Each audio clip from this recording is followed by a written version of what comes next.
I was sipping my iced tea by my private pool when I noticed a group of HOA board members casually wading into my backyard like they owned the place. At the front of the charge was Karen, the self-proclaimed queen of the HOA.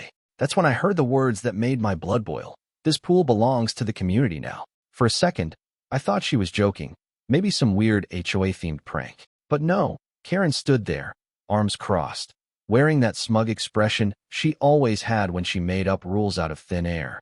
The board members behind her nodded like programmed puppets. Before I could even process what was happening, one of them took off their shoes and stepped into my pool. I shot up from my chair. "Excuse me." Karen gave me the kind of look you'd give a toddler throwing a tantrum. "This pool," she gestured grandly, "is now a shared community amenity. The board voted last night. Since it's external to your house, it falls under HOA governance. Congratulations, you've just increased neighborhood value. I nearly choked on my drink. "You can't be serious." She smiled in that condescending way only a true HOA tyrant could. "Oh, I'm very serious. And as a courtesy, we'll be adding it to the HOA's list of shared resources in this month's newsletter. We've already posted an announcement on the community Facebook page." I didn't even let her finish.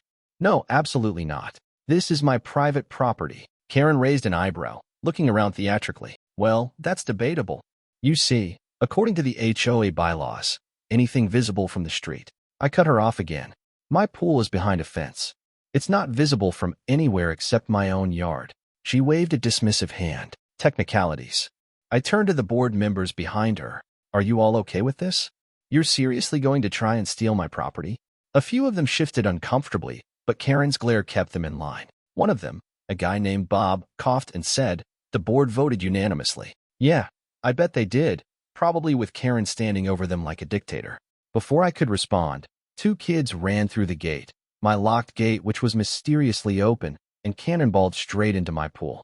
Their parents followed behind them, making themselves comfortable on my patio furniture. I turned back to Karen, completely dumbfounded. She smiled again. "Looks like the neighborhood loves their new pool. You should feel honored." The rage I felt in that moment was unlike anything I had ever experienced before. Deep breath. Calm down. Think. I wasn't about to let some overreaching HOA president waltz in and declare my hard-earned luxury community property like some medieval warlord seizing land. I needed to shut this down fast. First things first, I pulled out my phone and called the non-emergency police line. Trespassing laws were clear, and as long as I had the right paperwork, they'd back me up. While I was on hold, Karen continued her little speech, already moving on to scheduling pool maintenance and setting up community swim hours. This woman had lost her mind. As I waited for the police dispatcher, I walked over to my property documents, framed and hanging in my home office. I took a picture, zooming in on the clearly marked private property lines that explicitly stated my house, land, and pool were not under HOA jurisdiction. When I came back outside, I was met with an even worse sight. More people had arrived. Neighbors, kids, complete strangers, all acting like my backyard was some kind of public resort. Someone had even set up a barbecue grill. I spotted a man pouring himself a drink from the outdoor mini fridge attached to my patio kitchen. That was it. I snapped. I walked straight to Karen, holding up my phone. "I'm on the phone with the police. Every single person here is trespassing. If you and your little HOA crew don't leave now, he'll be explaining this to an officer." She scoffed. "Oh please, the HOA has every right to manage shared neighborhood assets." I smirked. "That's funny, because I just checked my deed, and this property is 100% not under HOA control." For the first time, a flicker of doubt crossed Karen's face. The board members exchanged uneasy glances. She recovered quickly. "Well, we'll see about that. The HOA has the authority to amend policies as needed." That's when the police dispatcher finally picked up. Loudly and clearly, I stated, "Hello? Yes, I need officers at my address immediately. A group of people are trespassing on my property, and I have the legal documents to prove it. Some have broken into my gated backyard, and others are using my private pool without consent." The reaction was instant. Some neighbors bolted out of the pool like they had just seen a shark. Parents grabbed their kids. Even Bob, Karen's loyal follower, mumbled something about needing to check on his dog before walking off. Karen, however, stood her ground. "You're overreacting," she snapped. "You're the one making this into a big deal. No one's hurting anything." I pointed to the grill that someone had dragged onto my lawn. "Yeah, tell me more about how my property isn't being damaged." She pursed her lips, but didn't budge. You're being ridiculous. No one else has ever had a problem with community access before. I laughed, an actual disbelieving laugh. That's because no one else is stupid enough to try and steal someone's private pool. Before she could reply, the distinct sound of a police siren echoed from down the street. Karen visibly tensed. The last few remaining neighbors quickly packed up their stuff, muttering apologies as they left. The moment the first officer stepped onto my driveway, the trespassers had vanished like cockroaches in the light. Karen, however, still hadn't moved. She smiled at the officer, instantly switching from HOA dictator to sweet, concerned citizen. Oh, thank goodness you're here, officer. We have a situation. Our neighbor is misunderstanding HOA policies and I shoved my property deed in the officer's face before she could finish. My private property, not HOA jurisdiction. I want this woman trespassed immediately. The officer took the documents and scanned them carefully. Then, the best moment of my life happened. The officer turned to Karen and said, "Ma'am, you and your HOA board have no legal authority over this property. If you and the other members don't leave immediately, you'll be charged with criminal trespassing." Karen's jaw dropped. She opened her mouth, then closed it, then opened it again, looking for words that wouldn't come. For the first time, she realized she had lost. But if I thought this was the end, I was wrong. Because the next morning, I woke up to an official HOA notice demanding I pay $5,000 in community pool maintenance fees. This was just the beginning of the war.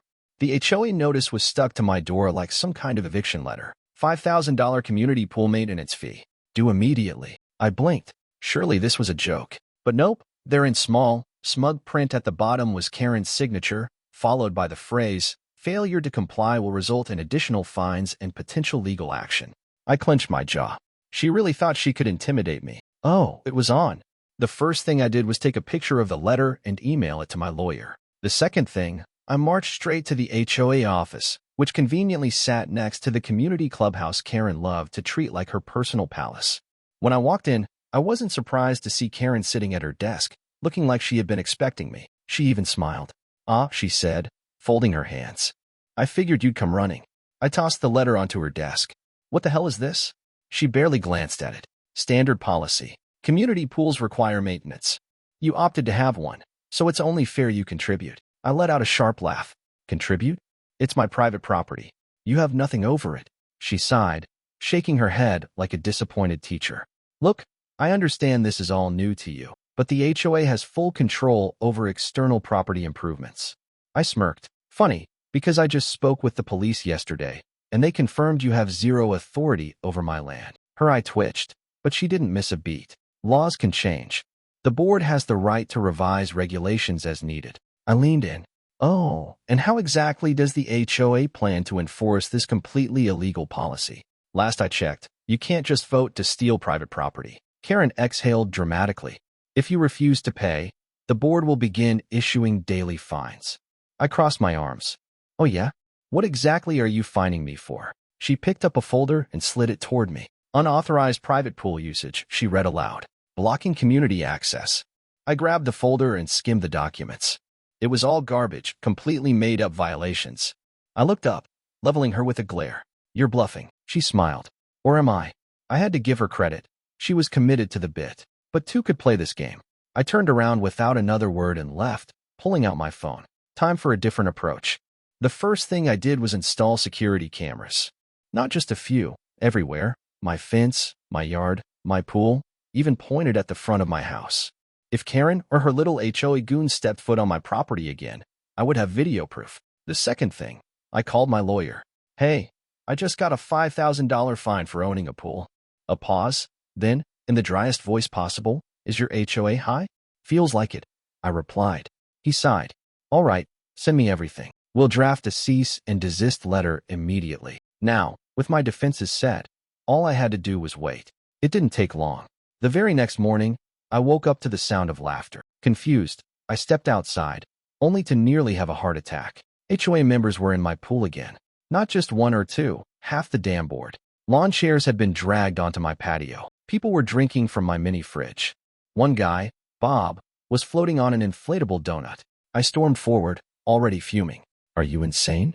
Karen, lounging by the edge, had the audacity to sip from a drink. "Good morning," she chirped. "Lovely weather, isn't it?" I was so angry I could barely form words. Get out. Now. She sighed dramatically. Oh, don't be like that. The board decided to host an official HOA pool gathering. As members, we have every right to use shared amenities. I was 2 seconds away from flipping a chair. Instead, I walked right to my new security panel and cranked the pool heater to the max. It took about 30 seconds before the water became uncomfortably hot. Bob was the first to react. Why is the water getting so warm? Karen frowned. That's odd. It must be malfunctioning. I crossed my arms. Oh no, it's working perfectly. Karen's eyes narrowed. You wouldn't dare. I hit the button again. The water shot up to 104 degrees Fahrenheit. Bob yelped, jumping out of the pool like a cat that had just touched a stove. Others quickly followed, scrambling onto my deck, dripping wet. Karen, though, stayed put. Her face turned red not from embarrassment, but from the sheer heat. She refused to give me the satisfaction of seeing her lose. I smirked. Enjoying your community pool. She glared. This isn't over. And then, to my absolute delight, she lost. With a muttered curse, she climbed out, drenched and furious. I grabbed a towel from my patio chair and tossed it at her feet. Be sure to write this in the next HOA newsletter. She grabbed it, storming off with the rest of her now very overheated board members. I thought that was the end of it. I really did. But the next day, I got another HOA fine, $1,000. Deliberate tampering with HOA amenities. Oh, she wanted war. She was about to get one. The next morning, I woke up feeling victorious. Karen and her little band of trespassers had been humiliated and forced to retreat from my property. I had security footage, legal proof, and an ironclad case to take to court if she kept pushing. But I had underestimated her. Karen wasn't the type to accept defeat gracefully. No, she was the type to double down, twist the rules, and play dirty. The first sign of trouble came when I checked my mailbox. Nestled among my usual bills was a thicker envelope from the HOA. I already knew it was bad news before I even opened it. Inside were 3 new violations, each more ridiculous than the last. A $1,000 fine for unauthorized private pool usage, a $2,000 fine for tampering with community property, and a $500 fine per day for failure to abide by HOA community access rules. I stared at the letter, stunned. This had to be a joke. Before I could even process my next move, I heard loud hammering from my backyard. I stormed outside, expecting another round of trespassers, but what I saw made my blood run cold. 2 HOA-hired workers were installing a padlock on my pool gate. A padlock? On my gate. I clenched my fists. What the hell do you think you're doing? One of the workers turned, looking confused. Per HOA orders. All shared community amenities must have secured access. I almost laughed at the absurdity. That's funny, because this isn't a shared community amenity. It's my backyard. My pool. The worker shifted awkwardly. I don't know, sir. We're just following orders. I grabbed my phone and hit record. You're trespassing. I own this property. If you don't remove that lock immediately, I'm calling the police. Before they could respond, Karen appeared from around the corner, wearing a satisfied smirk. Good morning, she said cheerfully, watching my camera like a reality TV villain. Just enforcing standard security measures for our new community pool. You understand, of course. I took a deep breath, struggling to contain my anger. Karen, if you don't take that lock off my gate right now, I'll have you arrested for trespassing and vandalism. Her smirk didn't falter. Oh, but it's not trespassing. The HOA voted to reclassify your pool as a shared amenity. I blinked. You what? She pulled out a document stamped with the HOA seal and handed it to me. Sure enough, the text outlined a brand new amendment, written less than 24 hours ago, stating that any external property improvement visible to the community shall be classified as a community asset if voted upon by the board. I skimmed further. The signatures at the bottom were all from HOA board members, except for mine. I looked back at Karen. This is illegal. You can't just vote to steal private property. She shrugged. Oh, we didn't steal it. We simply designated it as a shared feature. You still own it, of course, but the neighborhood has access rights now. I was so angry I could barely see straight, but Karen wasn't done.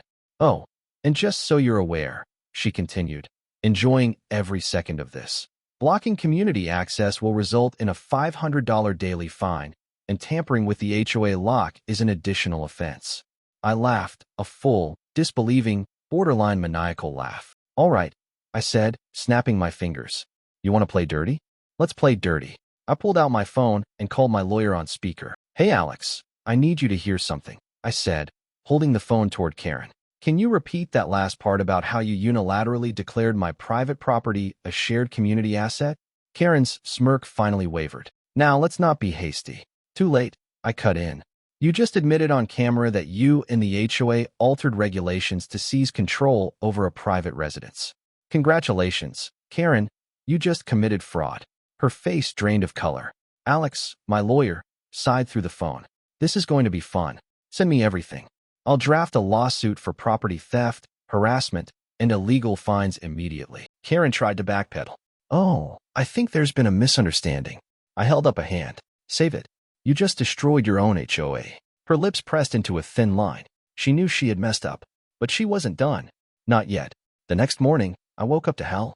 My trash wasn't picked up. My mail was accidentally lost.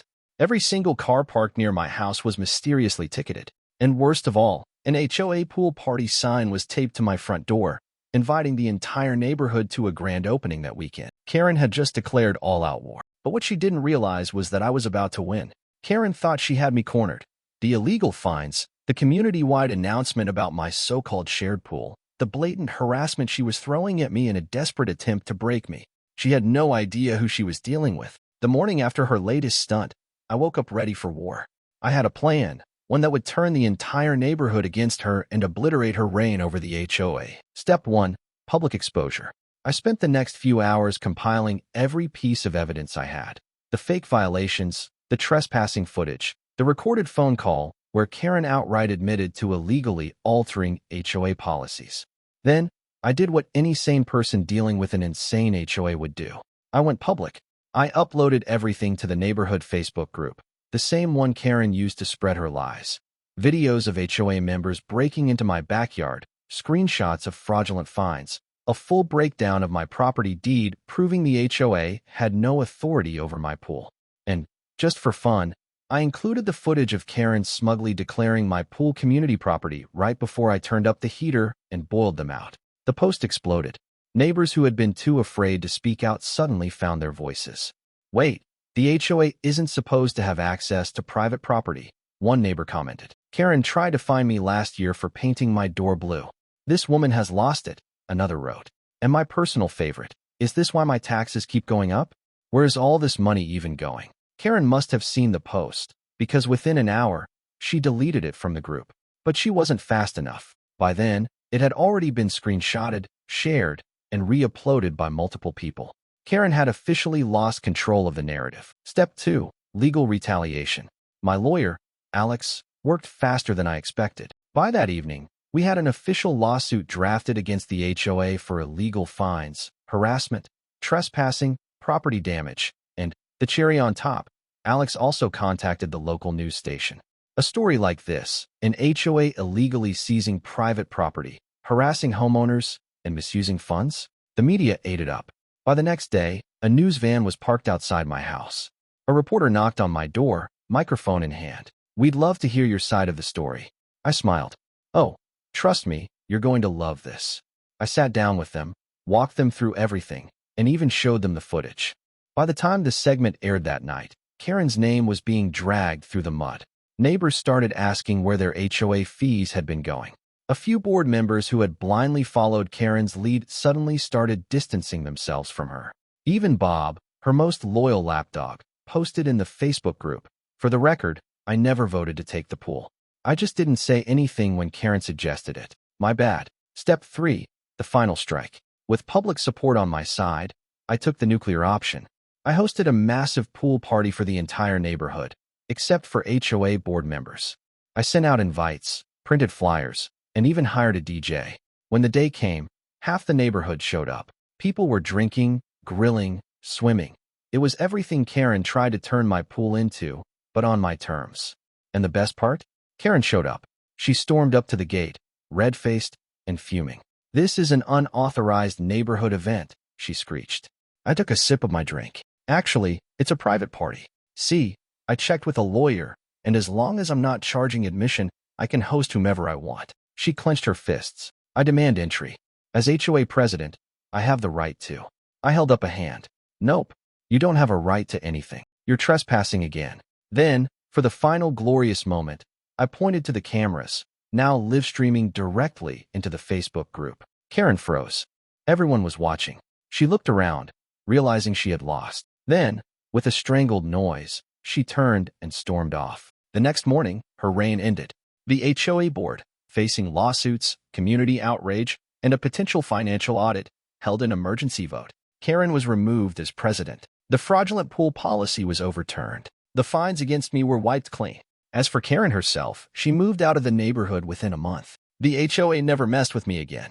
The morning after the legendary pool party, my phone buzzed nonstop. My inbox was flooded with thank you messages from neighbors, news articles discussing the HOA scandal, and one particularly satisfying email from my lawyer. Subject: HOA settlement proposal. I smirked. It was over. But Karen, she wasn't done yet. I should have expected it. People like her never go down without one last desperate grasp for power. At noon, a final HOA meeting was announced, one where Karen planned to defend herself and, according to the email, restore order from the chaos caused by so-called rogue homeowners. I wasn't about to miss that train wreck, the HOA's last desperate attempt. The clubhouse was packed with neighbors, reporters, and even a few former board members who had jumped ship once they realized Karen was sinking fast. Karen sat at the front of the room, looking like a dictator about to deliver her last decree. She cleared her throat. Ladies and gentlemen, it has come to my attention that there has been a misunderstanding regarding HOA policy. A wave of laughter rippled through the room. Misunderstanding, a neighbor shouted. You tried to steal someone's pool. Karen's eye twitched, but she kept going. Regardless of these accusations, I assure you the board acted within its rights. That being said, in the interest of harmony, I am willing to propose a compromise. I leaned back. Oh, this should be good. Karen straightened her papers and smiled the same smug smile she wore when she first declared my pool community property. As of today, she said, I propose that the HOA take an official vote on whether or not the pool should remain a shared resource. Majority rules. The room erupted. I stood up. Oh, that's rich. First, you try to steal my property, and now you want to put it up for a vote? That's not how private ownership works. Karen ignored me. The motion has been put forward, she said sweetly. All in favor of keeping the pool as a community asset, raise your hand. A few hands went up. Karen beamed. Wonderful. Now all opposed. Every other hand in the room shot into the air. 80% of the room was against her. I grinned. Checkmate. Karen's face turned bright red. This is a rigged vote, she snapped. Oh, you mean like the fake vote you held behind my back? I shot back. The crowd laughed. Karen slammed her hands on the table. Fine. If you people don't appreciate my leadership, then I have no choice but to take legal action. I raised an eyebrow. Legal action? Against who? Karen smirked. Against you. For slandering the HOA, disrupting community peace, and causing financial damages. A hushed silence fell over the room. I blinked. You are suing me? She nodded. I have a team of attorneys ready to pursue damages for your reckless behavior. I laughed. Great. Because I have security footage of you trespassing, altering HOA documents, and committing fraud. So please, go ahead and take me to court. Karen paled. Or, I took a step forward, we can skip the formalities, because I already have a lawsuit against you in the HOA. And my lawyer just sent me an email this morning with a settlement proposal. Karen froze. You see, I continued, pulling out my phone, the HOA board realized they were about to lose everything, and in a last-ditch effort to save themselves, they decided to settle. I turned my screen to the crowd, reading aloud, all fines against me are dropped, a full reimbursement for property damages, an additional payout for harassment, and Karen, you're being removed as HOA president, effective immediately. The room erupted in cheers. Karen looked like she was about to faint. You can't do that, she screeched. Oh, but they can. A voice spoke up. It was Bob, one of Karen's former lackeys. He stood holding his own set of documents. The board held an emergency vote this morning. With all the legal trouble you caused, the HOA legally removed you from power. Karen gasped. Bob, how dare you? Bob shrugged. You dragged us all down with you. Nobody wants to get sued, Karen. The room burst into applause. Karen, shaking with rage, grabbed her bag and stormed out. That was the last time we ever saw her in power. The aftermath, Karen's ultimate defeat. After Karen's removal, the HOA was forced to rewrite its policies. No more random fines, no more secret meetings, and most importantly, no more HOA interference in private property. A month later, Karen put her house up for sale. She tried to act like she was moving by choice, but everyone knew the truth. She had lost. In a final, glorious moment of poetic justice, I bought her house. Yep, with the settlement money I won, I made an offer. The moment she saw my name on the paperwork, she lost it. I turned it into a private guest house with a massive sign in the front yard that read, "No HOA allowed." Karen left the neighborhood, humiliated. The HOA, under new leadership, became reasonable for the first time in years. And me? I still have my beautiful private pool. And best of all, I never paid a single cent to the HOA ever again. With Karen gone, life in the neighborhood felt completely different. No more surprise fines, no more bizarre rule changes, and best of all, no more HOA dictatorship. The new HOA leadership was far less aggressive. In fact, they mostly left people alone. The overreach and pettiness that defined Karen's reign were gone. Neighbors who had once been too afraid to speak out started sharing their own horror stories about Karen's ridiculous rules. One guy, Mike, revealed that Karen had once tried to fine him $200 for using a non-HOA-approved flower pot. Another neighbor, Sarah, laughed as she recalled Karen trying to ban basketball hoops because they were too urban. And poor old Mr. Thompson? Karen had actually threatened to evict him for putting up an unauthorized Christmas decoration. Hearing these stories only made my victory feel sweeter. Karen had ruled with an iron fist for years, but now she was gone. It didn't take long for word to spread outside our neighborhood. The news coverage of the insane HOA overreach sparked outrage in surrounding communities. It turned out we weren't the only ones who had suffered. Other neighborhoods started investigating their own HOAs, questioning excessive fees, bizarre restrictions, and even possible fraud. Karen had inadvertently started a local movement. Some people even joked that she should be thanked for being so corrupt that she exposed the entire system. But the real cherry on top? A year later, I got a call from Bob, the former HOA board member who had turned against Karen at the last moment. "You won't believe this," he said, laughing. "Try me," I replied. "You know how Karen moved out of the neighborhood?" "Yeah. Well, she just tried joining another HOA. And guess what?"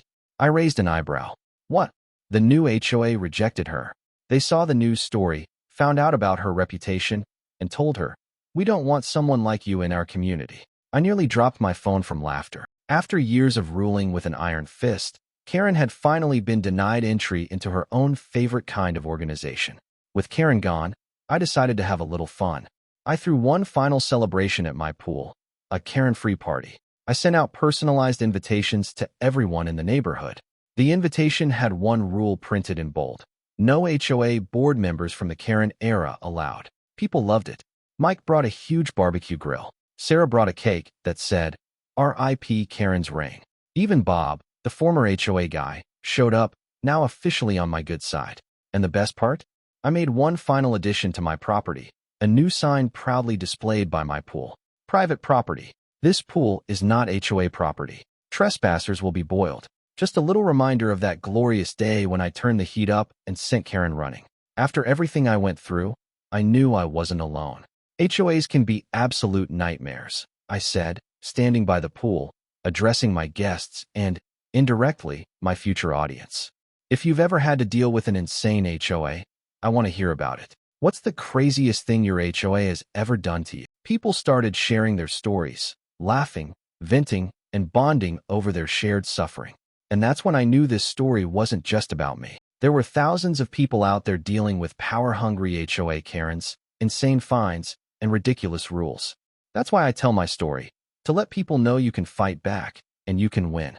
So if you've ever battled an HOA, drop your story in the comments below. And if you love hearing about HOA revenge, don't forget to like, subscribe, and hit that notification bell, because trust me, I've got plenty more stories to tell. And who knows, maybe next time, your story will be the one featured. Until then, stay vigilant, stay smart, and never let an HOA Karen steal your pool.